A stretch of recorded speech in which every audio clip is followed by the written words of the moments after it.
so I had learned the term gender fluidity. What's this? This whole video is leading up to this big announcement that Nice lighting for the most part, because I'm learning. A nice couch. I'm just in my basement, but I got lights for Christmas. So now I get to look so much snazzy. Anyway, this episode of Nothing, because this isn't a TV show, is going to be about gender, and specifically gender fluidity. I am gender fluid. And basically, gender fluid means that you kind of live your life in the gray scale of gender. Some days you feel more masculine, some days you feel more feminine. Some days you're right in the middle and you're just like, who cares? Going through this was very much like coming out, but I've categorized it in different ways. You've got realization, confusion, coping, research, and like quickly following acceptance. Research and acceptance kind of meshed all into one. So let's start with realization. I never strove to explore my fashion style or fashion sense until I was 19. During high school, I just kind of was. I had a uniform at school, so I didn't have to pick an outfit every day. And on the free dress days, I wore jeans and the same choice of 3 shirts, which one was a Harry Potter one was a blue and white striped hoodie, and the other one was a black or gray or a white tank top with a flannel on top. So grades 7, 8, 9, 10, 11, because that's high school for me, I wore those clothes other than my school uniform.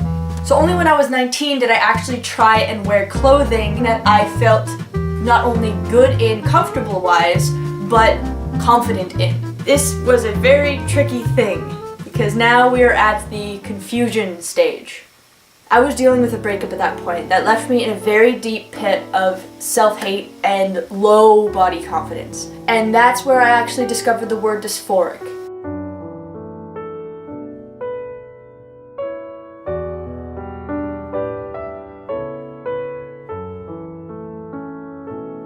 I realized I was dysphoric of my chest, of my breasts. It was something I had never liked. It was something that growing up in high school, whenever somebody drew attention to them, it made me uncomfortable.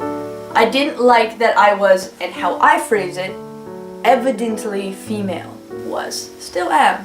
So dealing with this breakup and realizing that I'm dysphoric about my chest made me have to figure out a way to be confident and develop a sense of self-esteem in myself again. I developed a personality called Calvin. I talked with a therapist so that I could find the true human between Calvin and Kelly that they can both live in and be happy. Now, I'm not saying that I literally forgot about Kelly when I was Calvin. I knew full well, it wasn't that kind of thing. It was just, I had such difficulty being confident in Kelly, in me, that I felt the only way I could be confident and make it believable to anyone was that if I was a completely different person. Calvin only showed up once every 2 weeks. During this time was when I discovered how to bind my chest with medical wrap.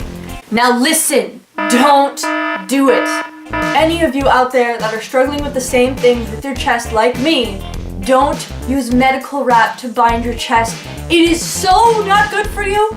It can cause permanent damage to your body for something that you actually can get something healthy for you to use. It's called a chest binder. I have one, I wear one every day. This binder itself is from Underworks. I'm gonna put links underneath this video for anyone that is interested in looking into it. It is, I think last time I checked, it was about 35 bucks for one of these. It is worth it. If you're gonna wear it more than 35 times in a year, it's worth it. It's worth the money. Because those 35 times where you could be damaging yourself, you're not.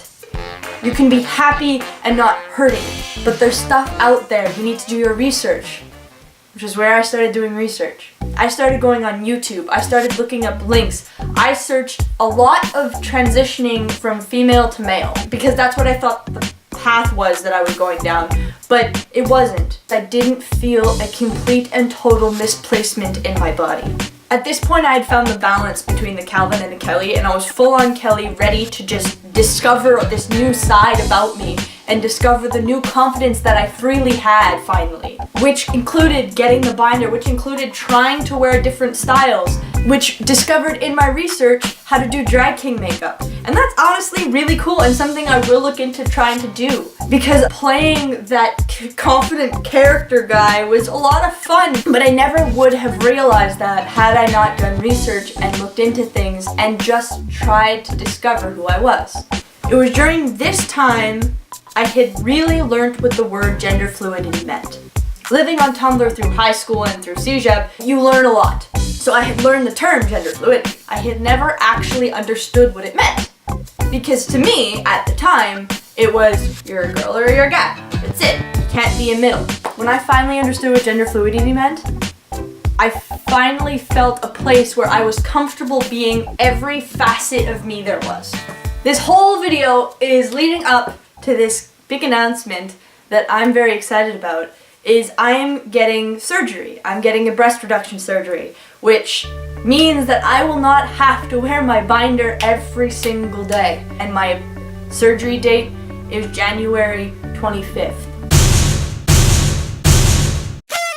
And there's gonna be a video released about this whole process. Thank you everybody so much for watching. If you want to hear more experiences of my life in the LGBTQ community, please click like and write down what you want to hear about.